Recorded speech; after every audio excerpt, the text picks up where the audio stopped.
Dah. Bismillahirrahmanirrahim. Assalamualaikum warahmatullahi wabarakatuh.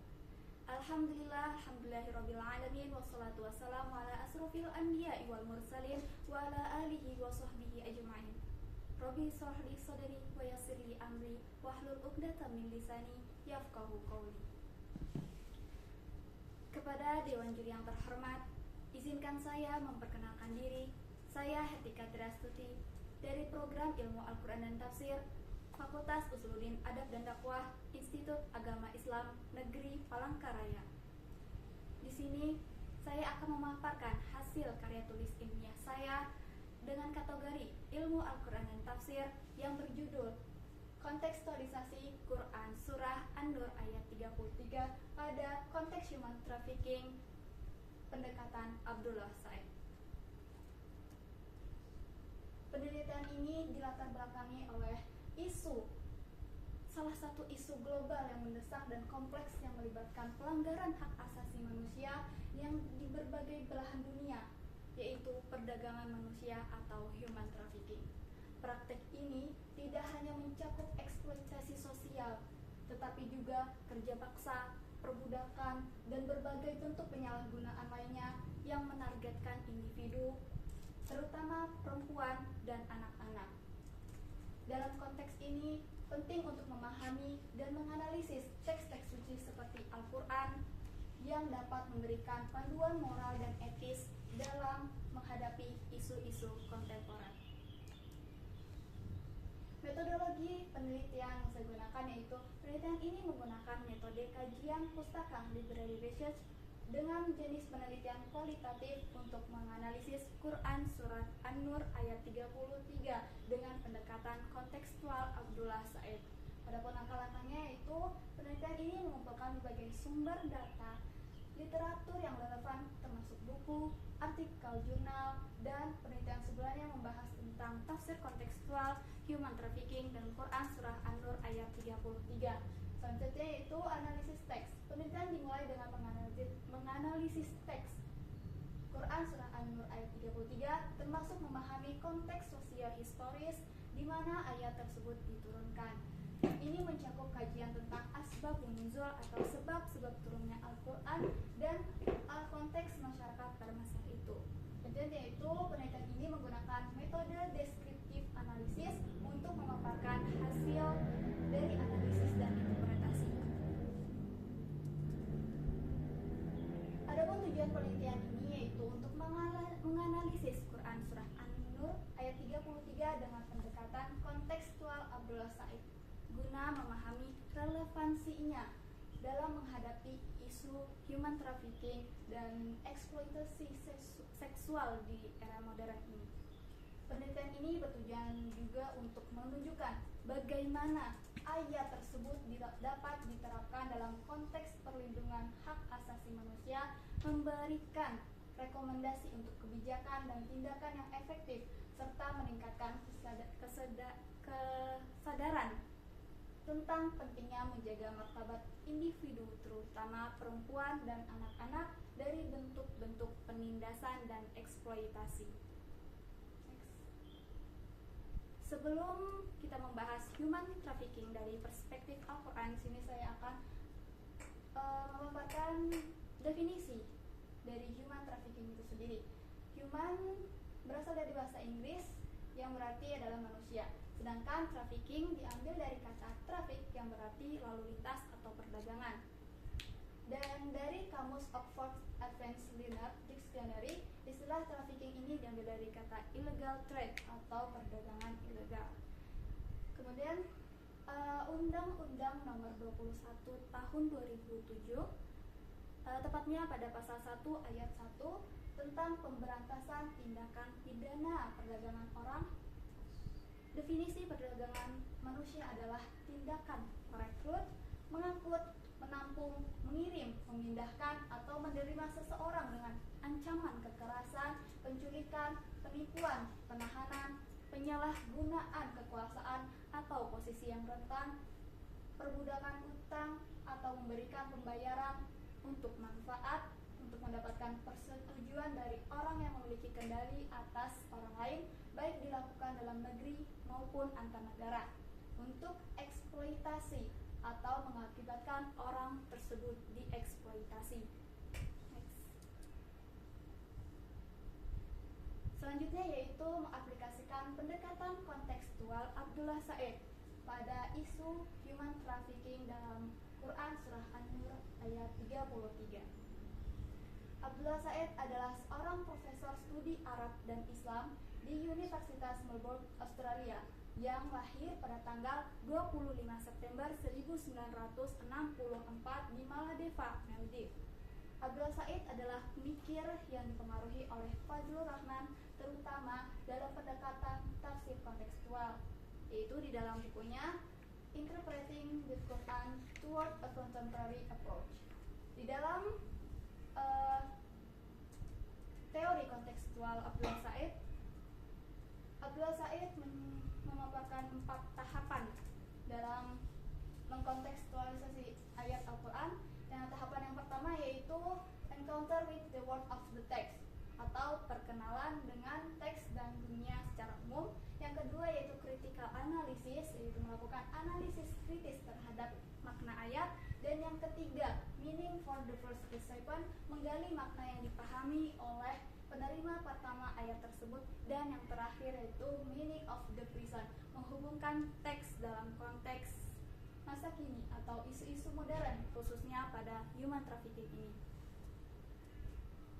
Adapun ini adalah Quran Surah An-Nur, dan sini saya fokuskan pada potongan ayat wala tukrihu fatayatikum alal bigha'i, yaitu janganlah kamu paksakan hamba sahaya perempuanmu untuk melakukan pelacuran.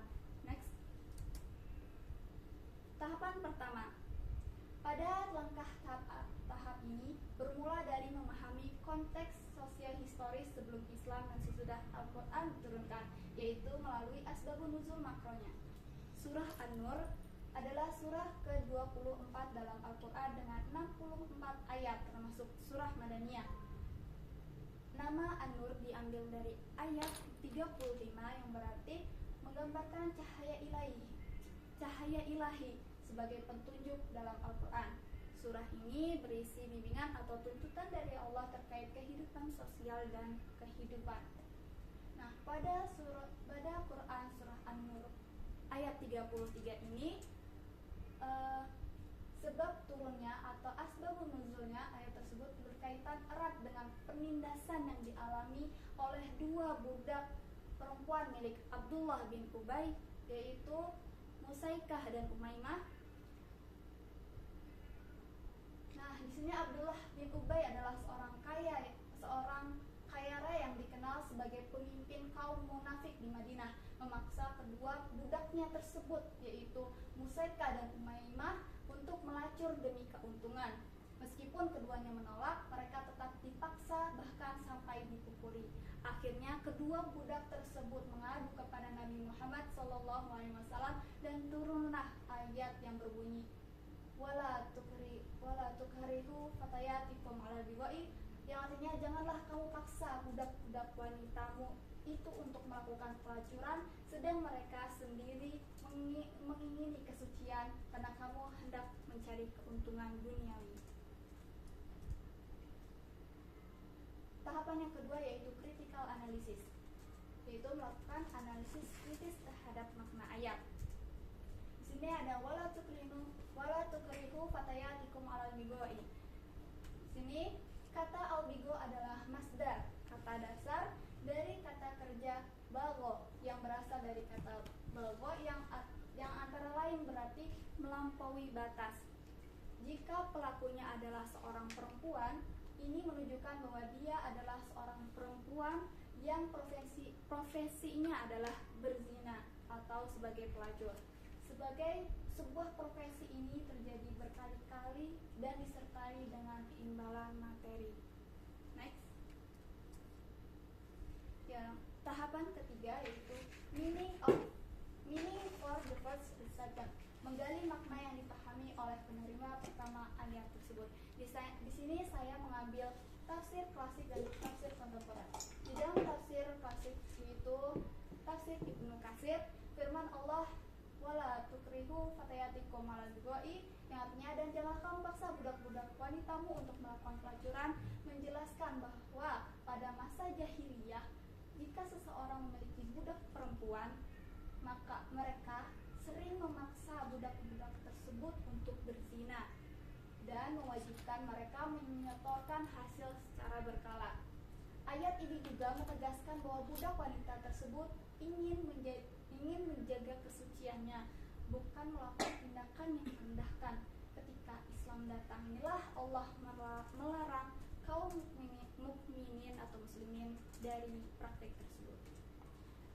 Dan di dalam tafsir kontemporer, yaitu di dalam kitab tafsir Al-Azhar, Hamka menjelaskan ayat ini bahwa bagi mereka yang belum mampu menikah dianjurkan untuk menjaga kesucian diri, menahan hawa nafsu, dan melindungi kehormatan. Ayat ini juga membahas tentang budak yang ingin bebas dari perbudakan dan berusaha meraih kemerdekaan dengan cara membayar kompensasi kepada tuannya melalui kesepakatan tertentu. Quran Surah An-Nur ayat 33 ini adalah salah satu ayat yang membahas tentang perbudakan dan sering disalahpahami oleh para orientalis sebagai bentuk dukungan Islam terhadap perbudakan. Padahal sebenarnya ayat ini seperti ayat yang lainnya dengan jelas mendorong kesejahteraan dan pembebasan budak. Next. Dan tahapan yang terakhir yaitu meaning for the prison, menghubungkan teks dalam konteks isu modern khususnya pada human trafficking. Pada Quran Surah An-Nur ayat 33, dalam konteks sejarah perbudakan adalah realitas yang lazim pada zaman Nabi Muhammad, dan Al-Quran mengatur perlakuan terhadap budak dengan tujuan meningkatkan kesejahteraan mereka serta memberikan peluang bagi pembebasan budak. Namun, ketika ayat ini ditinjau dari perspektif kontemporer, terutama dalam konteks human trafficking, ayat ini bisa diinterpretasikan sebagai upaya untuk memberikan kebebasan dan perlindungan kepada individu yang tereksploitasi khususnya pada perempuan. Dalam konteks modern, meskipun perbudakan secara hukum telah dihapus di banyak negara, bentuk-bentuk eksploitasi manusia itu sendiri masih terjadi melalui perdagangan manusia, prostitusi paksa, dan bentuk-bentuk kerja paksa lainnya. Ayat ini dapat digunakan sebagai landasan teologis dan moral untuk mengutuk praktik-praktik tersebut serta mendukung upaya pembebasan dan rehabilitasi korban. Next. Kesimpulannya, pada Quran Surah An-Nur ayat 33 ini memiliki relevansi yang signifikan dalam konteks human trafficking, terutama ketika ditafsirkan melalui pendekatan kontekstual Abdullah Said. Dengan mempertimbangkan konteks sosial historis dan perkembangan zaman, tafsir kontekstual dapat mengungkap pesan moral yang mendalam mengenai keadilan, kesetaraan, dan penghormatan terhadap nilai-nilai kemanusiaan. Penjelasan ini sangat relevan dalam konteks Indonesia, di mana isu perdagangan manusia, terutama yang melibatkan eksploitasi sosial, eksploitasi seksual masih menjadi masalah yang signifikan. Pemahaman ini dapat digunakan sebagai landasan moral dan hukum dalam melawan praktik-praktik prostitusi dan perdagangan manusia yang merusak hak asasi manusia. Sekian dari saya. Terima kasih. Wassalamualaikum warahmatullahi wabarakatuh.